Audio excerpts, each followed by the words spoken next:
Bonjour à tous, merci de nous rejoindre. Voici tout de suite les titres de l'actualité. L'export, un des défis auxquels se prépare l'État. Un salon dédié à cette thématique se tient à Sétif. Pour le ministre du Commerce, les marchés de gros de fruits et légumes doivent constituer des bases pour l'exportation. On parlera de tradition dans ce journal. La Wa'da, en l'occurrence, une fête ancestrale qui se perpétue toujours dans les villages de Tizi Ouzou notamment. Une fête de partage et de solidarité. Nous irons à Ethafod dans notre édition. La veillée du Mawlid Nabawi Sharif, c'est ce soir une tradition qui réunit famille et amis. On prépare généralement un plat à base de pâtes et la maison est illuminée avec des bougies. On en parlera bien sûr également dans notre édition. Bienvenue à tous. Un salon dédié à l'export s'est ouvert à Sétif. Une quarantaine d'exposants y prennent part. Le ministre du Commerce, qui était dans la région pour inaugurer notamment le marché de gros de Sétif, a affirmé que son département ministériel œuvre actuellement à faire des divers marchés de gros des fruits et légumes en cours de réalisation au niveau national, des bases pour l'exportation. Karim Haïfa. 45 exposants participent à cette première édition du Salon de l'export à Sétif, un salon qui fait la promotion des produits algériens destinés à l'exportation, des produits du secteur privé pour la plupart, un secteur qui a un rôle pionnier dans le développement et la diversification de l'économie du pays. Notre objectif pour 2019, c'est la pénétration du marché africain, à commencer par la Mauritanie grâce à la dernière foire des produits algériens à Nouakchott qui a connu beaucoup de succès.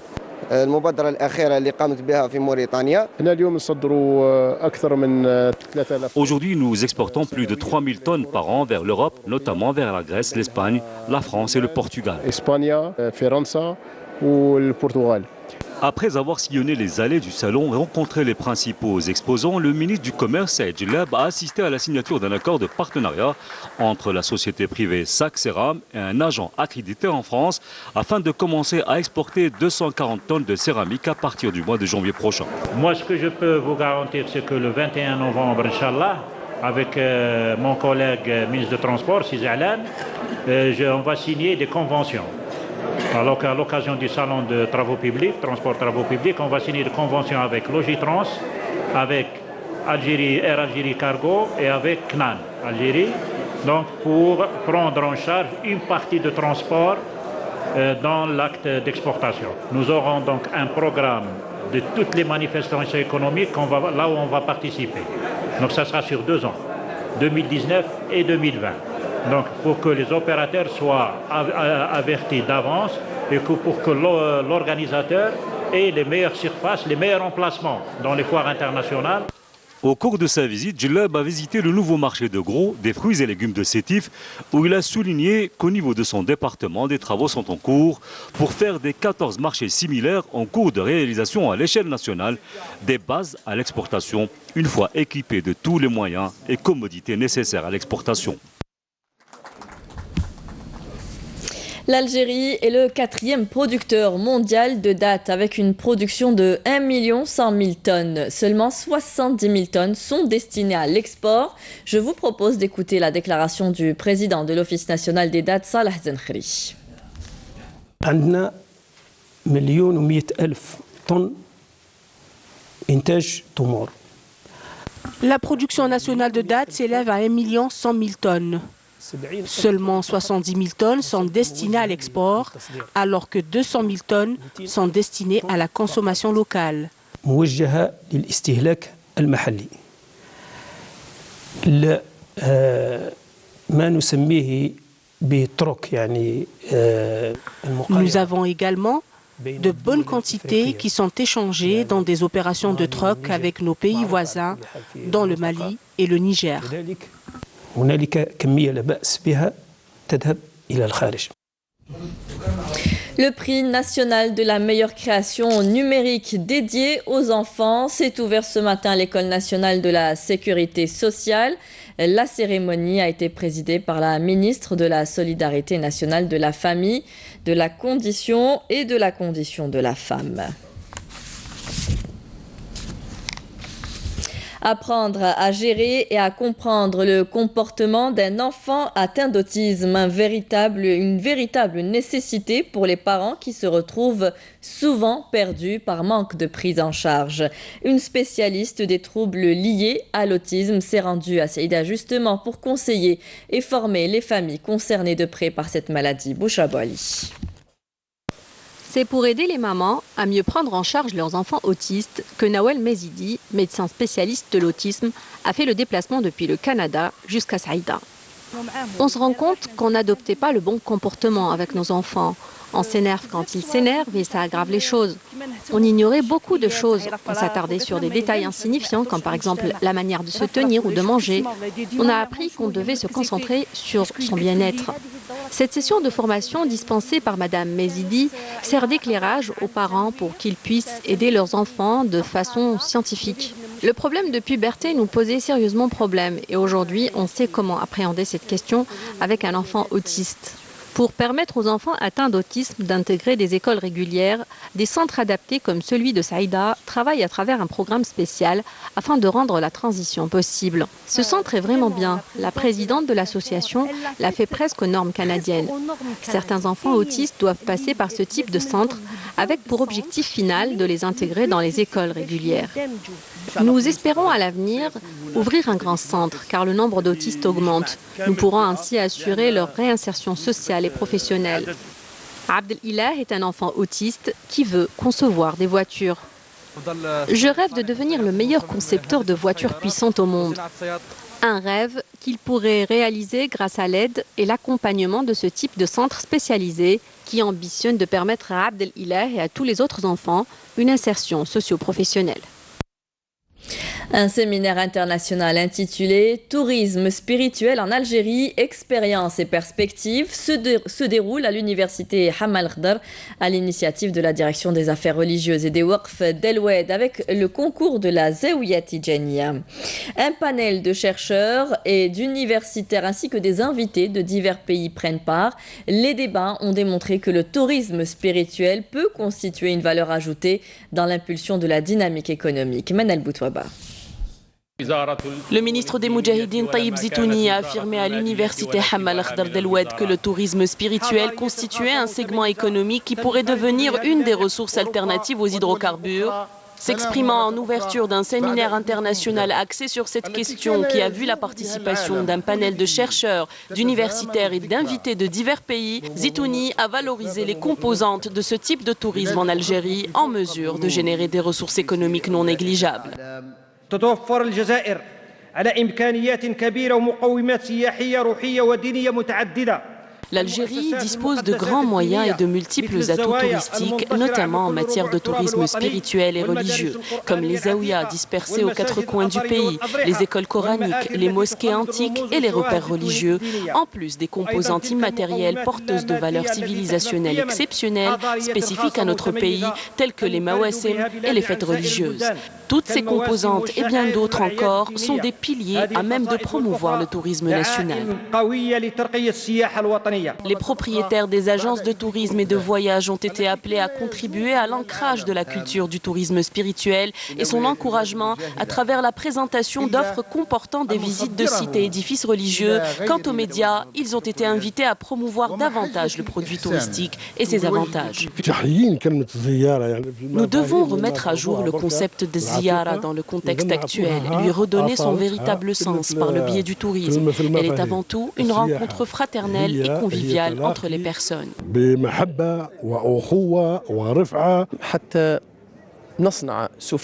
but est de former de véritables ambassadeurs qui se chargeront de donner une bonne image de l'islam et d'ancrer une culture spirituelle saine.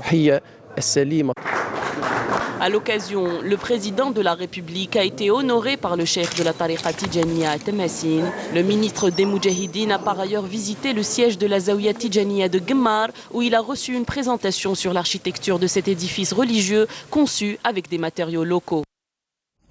Le sud du pays, la région phare à visiter en cette saison. Cependant, les infrastructures hôtelières ne sont pas nombreuses. Le partenariat public-privé pourrait constituer un mécanisme clé pour la promotion touristique et le développement de ce secteur. Un exemple ce matin à Béchar avec l'ouverture de ce nouvel hôtel de 64 chambres qui répond aux normes internationales. Le commentaire de Hassiba Abdallah.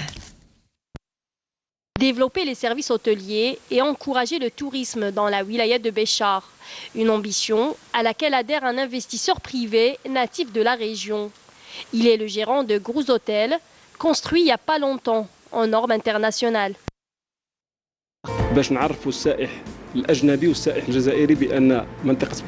C'est surtout pour faire la promotion de la région de Béchar. Nous voulons attirer les touristes nationaux et étrangers qui pourront découvrir nos beaux sites touristiques. C'est dans ce but que nous avons pensé à investir dans le tourisme. Dans cet hôtel, nous avons 64 chambres, 9 pavillons, une salle de réunion, un restaurant, un café, un salon de thé, une piscine, un sauna, une salle de sport et un terrain de sport, ainsi qu'une suite présidentielle. L'investisseur compte bien sur son hôtel pour attirer et satisfaire les clients, notamment étrangers, surtout en cette période du tourisme saharien.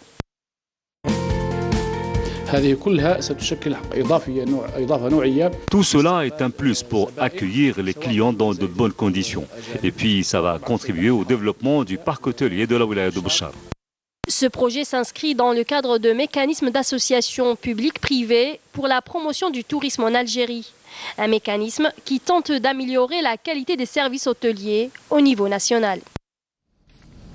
El Mawlid al-Nabawi Sharif, c'est sa veillée aujourd'hui, une fête qui appelle au partage et aux réunions de famille.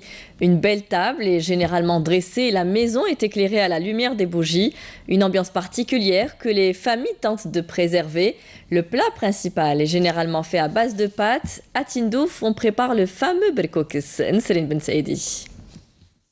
Aîné et chant religieux à Tindouf, la célébration du Mawlid al-Nabawi Sharif se veut une tradition perpétuée de génération en génération, une occasion où les enfants vêtus de leurs plus beaux habits sont à l'honneur. On m'a mis du henné. Ils nous ont mis du henné et ils nous ont donné des bonbons. Je suis très contente, je remercie tout le monde. Cette célébration est aussi une occasion pour réunir toute la famille autour du célèbre plat tant apprécié par les Tindoufi, El Berkoukis. El Berkoukis est le plat principal des fêtes ici à Tindouf. Toute la famille se réunit le soir du Mawlid al-Nabawi Sharif autour d'une table garnie pour déguster un bon repas.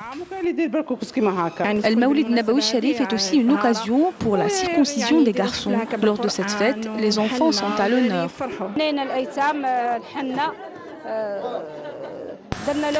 L'association Nasl Khair de Tindouf vise à illustrer les traditions du Mawlid Nabawi Sharif aux enfants. La célébration du Mawlid Nabawi est une tradition que les Tindoufis veillent à préserver et à transmettre aux générations nouvelles. À Constantine, les fêtes religieuses sont célébrées selon des rites et des musiques ancestrales. La maison des Diwen prépare le mouloud selon une tradition héritée des aïeux, une tradition rythmée au son des percussions. Le reportage de Siham Kennouch. Assise majestueusement sur son rocher, Constantine nous accueille avec une grande classe. La fontaine de Sidi Lijlis, telle une fontaine de jouvence, nous murmure des contes ancestraux. Elle est là, elle coule depuis des lustres. Et puis aussi, au bout de la ruelle, des chants, des percussions, une musique.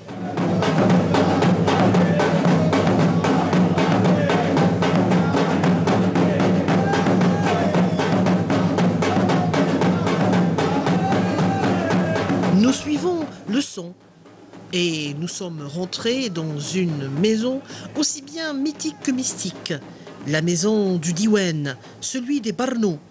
Il prépare le mouloud.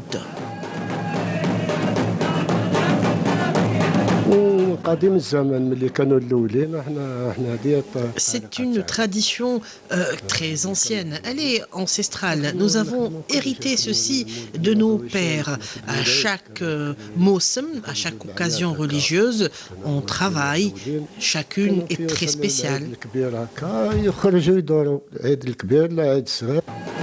Les percussions, les tambours et puis aussi les youyou. Au milieu, le fameux tbaq, ou le plateau, avec toutes les choses mystiques du diwan et l'encens qui nous emporte et qui nous fait rentrer avec la musique en transe.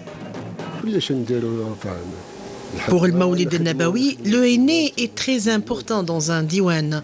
Et puis aussi, il y a un rythme et un travail bien spécial pour cette occasion. Le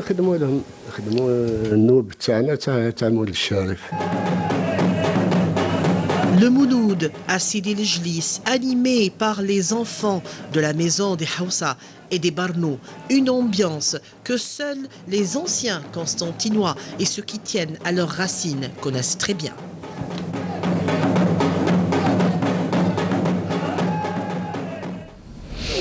La Wa'da, une autre tradition ancestrale qui se perpétue toujours, notamment dans les villages perchés sur les monts de Tizi Ouzou. Les habitants du village d'At-Hafed se retrouvent chaque année pour pérenniser cette tradition qui n'a d'autre valeur que le partage et la solidarité. Elle vise également à renforcer les liens entre les villageois puisque tout le monde est appelé à participer. Le reportage de l'Khdar Kawen, commentaire de Camélia Melal. Comme à l'accoutumée, les villageois d'At-Hafed de Sétif se réunissent chaque année pour faire une Wa'da. Cette initiative vise à renforcer les liens entre ces membres de ce village et à permettre de perpétuer les traditions de leurs ancêtres. L'Ouada, c'est une célébration qui revient chaque année, une tradition ancestrale que nous voulons transmettre pour les générations futures. L'objectif de cette Ouada n'est pas seulement de préparer un mets traditionnel, mais c'est une occasion aussi pour rassembler tous les villageois, entre autres les jeunes, les anciens, mais également les familles qui viennent de l'étranger pour assister à ce rituel. Une ambiance bon enfant qui a permis même aux touristes et aux curieux visiteurs de prendre part à ce délicieux couscous. Tous les ans, nous organisons cette fête qui est devenue une véritable tradition. Nous remercions tous ces jeunes et ces familles qui sont venus des 4 coins du pays. Je souhaite la paix et le bonheur au peuple algérien. C'est une tradition qui nous vient de nos aïeux. C'est même une occasion de nous retrouver tous ensemble. Cette manifestation culturelle se veut un moyen de promotion et de préservation de ce patrimoine immatériel, témoin de la tradition des enfants du village At-Hafed de Sétif depuis plusieurs siècles. Dans le cadre de la lutte antiterroriste, des détachements combinés de l'ANP ont appréhendé hier 4 éléments de soutien au groupe terroriste à Tiaret, Chlef et Boumerdès, selon un communiqué du ministère de la Défense nationale. Dans le cadre de la lutte contre la criminalité organisée, des éléments de la gendarmerie nationale ont saisi 2 kg de kif traités à Guelma.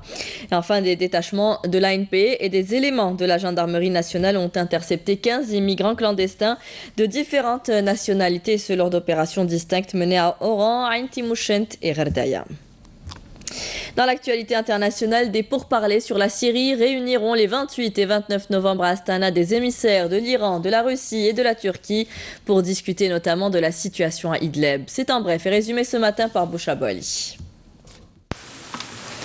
Des pourparlers sur la Syrie réuniront les 28 et 29 novembre à Astana des émissaires de l'Iran, de la Russie et de la Turquie pour discuter notamment de la situation à Idlib et la création des conditions pour le retour des réfugiés et des déplacés. Un responsable des rebelles yéménites Houthis s'est dit lundi favorable à un gel des opérations rebelles contre les forces loyalistes au moment où l'émissaire de l'ONU pour le Yémen, Martin Griffiths, a annoncé une prochaine visite à Sanaa, la capitale yéménite que contrôlent les rebelles, pour organiser rapidement des pourparlers de paix en Suède afin de mettre un terme à la guerre qui ravage le pays. Héctor Beltrán Leiva, le baron mexicain de la drogue, est mort d'une crise cardiaque alors qu'il était détenu dans une prison à haute sécurité depuis 2014. Celui qu'on surnommait H était l'associé de Joaquín Guzmán, dit El Chapo, jugé en ce moment aux États-Unis. On revient en Algérie avec du sport football. Vous avez dû tous suivre le match hier de la sélection algérienne qui a décroché sa qualification à la CAN 2019. Après sa large victoire devant son homologue togolaise 4-1 au stade municipal de Lomé pour le compte de la 5e journée des qualifications, les Algériens comptent 10 points et ne peuvent donc plus être délogés de la première place du groupe D. Et ce avant même la 6e et dernière journée face à la Gambie en mars prochain à Blida. Prévu en mars prochain à Blida. En Ligue 1, la JS Kabylie jouera aujourd'hui un match crucial à domicile face au CS Constantine dans l'optique de revenir à 4 points du leader, l'USMA d'Alger, en mise à jour de la 12e journée du championnat de Ligue 1 de football. Le match sera retransmis en direct à 17h45 sur la chaîne A4. Le prix Cheikh Abdelkrim Dali, 3 candidats à ce deuxième concours national du meilleur chant andalou ont présenté au deuxième jour des épreuves finales leurs prestations devant le jury à l'auditorium du Palais de la Culture Moufdi Zakaria. Une manifestation qui vise à promouvoir de jeunes talents et enrichir le répertoire de la musique classique algérienne. Naïma Haouch. Irrib Hadi Abdeslam, jeune chanteur de Chlef, Bellaslaoui Sarah et Abdelwahab Bahri, qui a animé la clôture des épreuves hier soir, ont su comment allier authenticité, virtuosité et envoûtement, car le public a cédé devant la magie des Noubas. Finalistes parmi les 9 candidats admis à concourir à cette deuxième édition, les jeunes artistes se sont produits devant les membres du jury, accompagnés de l'orchestre de la Fondation Abdelkrim Dali, dirigé par le maestro Neguib Kateb. Les jeunes talents ont étalé des pièces au Nouba, exécutées dans les modes Zidane, Rib et Ramel. J'ai fait des études au conservatoire et j'ai décidé de me présenter à ce concours. J'avais quelques difficultés, mais alhamdoulilah, ça se passe bien. C'est beaucoup plus une expérience avant tout, une chance pour moi de me produire, de me produire sur scène, de chanter. Le prix Cheikh Abdelkrim Dali, organisé par la fondation éponyme, vise à promouvoir de jeunes talents et enrichir le répertoire de la musique classique algérienne. C'est un concours qui encourage les jeunes amateurs à se dévoiler, à faire toute une nouba complète et à être sur scène face à un public. l'événement, donc, à travers cet événement, j'ai appris beaucoup de choses. Nous allons nous produire avec des candidats et jouer 9 ou même plus des noubas.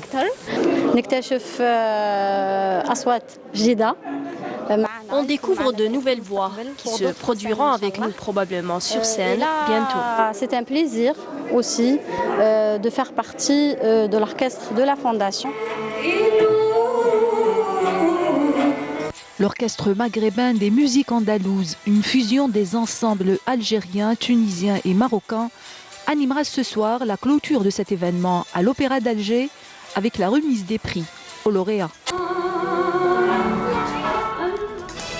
C'est la fin de ce journal. Merci à vous tous de nous avoir suivis. Tout de suite, vous retrouverez Amel Laribi pour les prévisions météo. Vous pouvez revoir nos programmes sur Facebook et YouTube. Les adresses s'affichent en bas de votre écran. Et ce soir, rendez-vous avec Nadia Medessi pour le journal à 19h. Très bonne journée à tous. Au revoir.